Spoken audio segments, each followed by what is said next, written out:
Wait a minute, I already told you, I didn't cheat on my husband, I said, but my mother-in-law and husband didn't believe me. They acted like it was already proven. I kept denying it, but my mother-in-law wouldn't stop.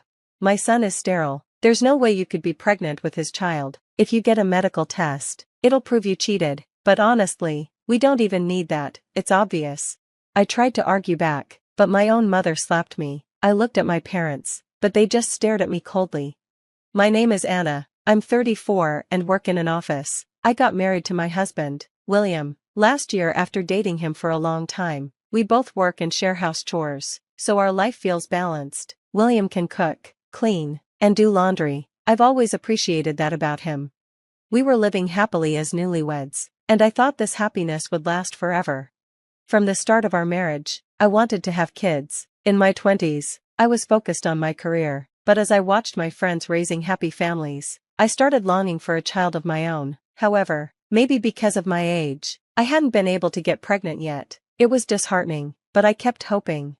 Then one morning, I woke up feeling sick. Could this be it? I grabbed a pregnancy test, and when I saw the positive result, I couldn't believe my eyes. Was I really pregnant? I called into work late and rushed to the hospital to be sure.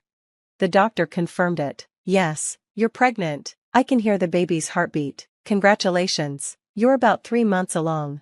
Hearing this, I couldn't hold back my tears of happiness. I couldn't wait to tell William. On my way home, I stopped at the supermarket to get food and planned a special dinner. I imagined how excited William would be. Would he cry happy tears? Would we hug and celebrate together? I cooked dinner that evening with a big smile on my face. When William got home, he looked at the table. Wow, dinner looks amazing tonight, he said as he loosened his tie. Still smiling, I told him, I have big news, I'm pregnant. He froze, looking shocked, but instead of joy, his reaction crushed me. Whose baby is it? He asked. What? I stared at him, confused. I'm asking, whose child is it? His voice was cold, and his eyes were distant. What are you talking about? Of course, it's yours, I replied, stunned. He sighed deeply. I'm sterile, Anna. What? My heart sank. So it's not mine. I didn't think you'd cheat on me. I'm so disappointed. Wait, I didn't cheat on you. This baby is yours. I tried to explain, but he didn't believe me. I need time to think. I'm going back to my parents' house, he said, then he left without even touching the dinner I made. A few days later, William called my parents and said he wanted a meeting with them. I begged him to talk to me first, but he refused. In the end, we agreed to meet at my parents' house that Saturday. I was so anxious that I couldn't sleep that night. I didn't know how to explain everything to my parents. When my in-laws arrived, my mom asked, "What's going on? What do you mean? Haven't you heard from your daughter?" I heard Anna's pregnant, but it's not my son's child. My parents froze. I never thought Anna would cheat on him. I thought they had a good marriage, my mother-in-law said. Wait, I told you before, I didn't cheat on him, I protested, but my mother-in-law and husband were already convinced I was guilty. I denied it again, but she didn't stop. My son is sterile, so it's impossible for her to be pregnant with his baby. If we get a medical certificate, it'll prove the affair. But we don't even need that, it's obvious, she added. I tried to argue, but then my mother slapped me. I looked at my parents, but they were both looking at me coldly. My husband and mother-in-law gave me mocking looks. You deserve to be slapped. You cheated and never apologized for it, my mother-in-law said. When she said that, my mom bowed her head. I'm sorry, I apologize. My mother urged me to apologize too, and my dad also apologized to my mother-in-law and husband, saying my daughter caused a lot of trouble. He grabbed my head and pushed me down to apologize. I pushed my dad's hand away and asked them to listen to me, but they wouldn't. They were so angry. You've caused so much trouble and shame for our family. You're no daughter of mine, my father yelled in front of my in-laws. Oh my God, they've disowned you. I guess you got what you deserved, my mother-in-law laughed. Just then, the door to the living room opened, and my sister walked in. Dad, Mom, please calm down, she said. Finally, she was here. My father, still furious, turned on her too. How can you stay so calm after all this? This isn't your problem. We're family, of course, it's my business. My sister turned to my mother-in-law and husband. Is it true that you're sterile? My mother-in-law and husband looked at my sister with confused expressions. Do you think your sister-in-law is accusing us, William? My mother-in-law asked. No, not at all, but it might help if we had some facts to back it up, my sister replied calmly. When did you have the test? She asked. My husband and mother-in-law exchanged looks. He didn't take any tests, my mother-in-law finally admitted. What? I was shocked, and my sister was surprised too. Then how can you say he's sterile? My sister asked. Are you trying to scare us? He hasn't had a test, but it's true, my mother-in-law said defensively. My sister stayed calm and asked, how can you be so sure? My mother-in-law sighed, clearly annoyed, and started explaining. My son was married before. He couldn't have children after 7 years of marriage, but his ex-wife got pregnant right after the divorce, so it must be my son's problem. She ended her story with certainty. That's not proof that my husband is sterile, I said, but I didn't know how to argue since I didn't know enough about it.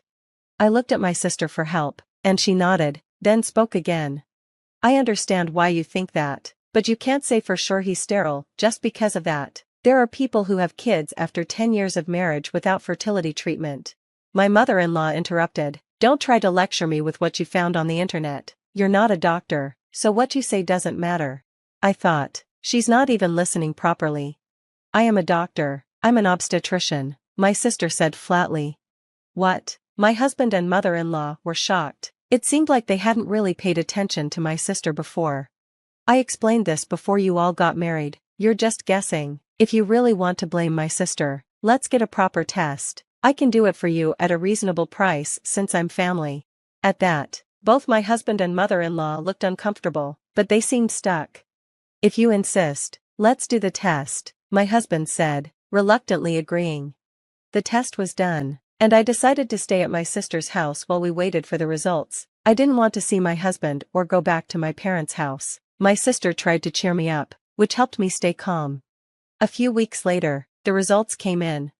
We all met at my parents' house to hear the news. It turned out there was nothing wrong with my husband. My mother-in-law's face went pale, and my husband was surprised. Anna, I'm sorry, but I'm glad there's nothing wrong with me. Now we know the baby is mine, he said, sounding relieved. I was speechless. Who was it that agreed with my mother-in-law and accused me based on just assumptions? My mother-in-law laughed and said, if we'd done this test earlier, we wouldn't have had all this trouble. She didn't even apologize to me. I guess that settles everything for now, my husband said, looking proud. I thought to myself, I can't be with someone like this anymore. When my husband said, let's go home together, I refused.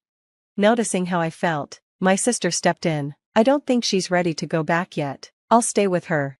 My husband reluctantly agreed, and he and my mother-in-law finally left my parents' house. What a pair they are. They almost convinced us too, my father muttered. I'm sorry I slapped you the other day, but this whole mess is their fault, my mother said, apologizing. My parents were angry at my husband and mother-in-law, but from my point of view, they were also to blame. My sister took me straight to her apartment. As soon as we arrived, I felt such relief that I couldn't stop crying. My sister didn't say anything, she just hugged me and comforted me. No one believed me. Everyone looked at me with cold, suspicious eyes, and it terrified me. In the middle of all that, my sister was the only one who stood by me. I was so glad I had talked to her before the meeting at my parents' house. She came all the way to support me, and I couldn't thank her enough. I stayed with my sister for a few days, resting both physically and emotionally. Then, I made a decision. My sister came with me to my husband's house. When my husband saw us, he greeted me, "Welcome home, I've been waiting for you." He was surprised to see my sister and another person with me. My sister-in-law. And who is the other person? He asked. This is a lawyer. I asked him to come today. A lawyer? My husband was clearly upset. Why a lawyer? I can't live with you anymore. I want a divorce. When I said the word divorce, my husband went pale. Wait a minute, this is so sudden, he said. It's not sudden, not after everything that's happened, I replied firmly. No, I'm sorry about everything, but you can't just divorce me over that, he argued. The lawyer calmly explained to him, from what I can see, blindly blaming Anna is grounds for divorce. Also, knowing Anna wanted children, yet hiding your infertility, is a serious issue.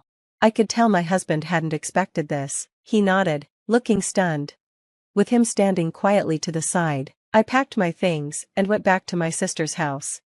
After that, I only communicated with my husband through the lawyer. I asked for compensation for the emotional pain he caused me, a fair division of property, and child support. Thanks to my lawyer, I got everything I asked for. Also, my mother-in-law and husband spread rumors in the neighborhood and at his work, claiming I had an affair. I sued them for defamation. In addition to getting more money, both my husband and mother-in-law were forced to publicly apologize and correct the lies they told. As a result, they lost all credibility and became socially isolated. I decided to rent an apartment just down the street from my sister's house. My parents offered for me to move back home and help raise my child, but I politely declined.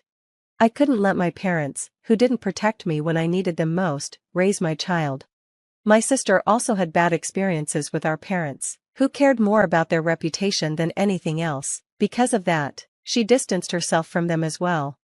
I'm grateful to my parents for sending me to school, but I can't ignore how disappointed I am in them. From now on, I'll keep my relationship with them minimal. What matters most to me is having a sister who truly cares for me and stands by me. Of course, I'll do my best to help her when she needs it too. Above all, I need to be strong, for the sake of my unborn child. Blaming me based on assumptions, without even checking the facts, what a terrible husband and mother-in-law. And my parents, who believed them and blamed me without listening to my side, they're just as guilty. I'm so thankful Anna has such a wonderful sister. Raising a child as a single mother won't be easy, but I know she'll be okay. Cherish your sisterly bond and live each day happily.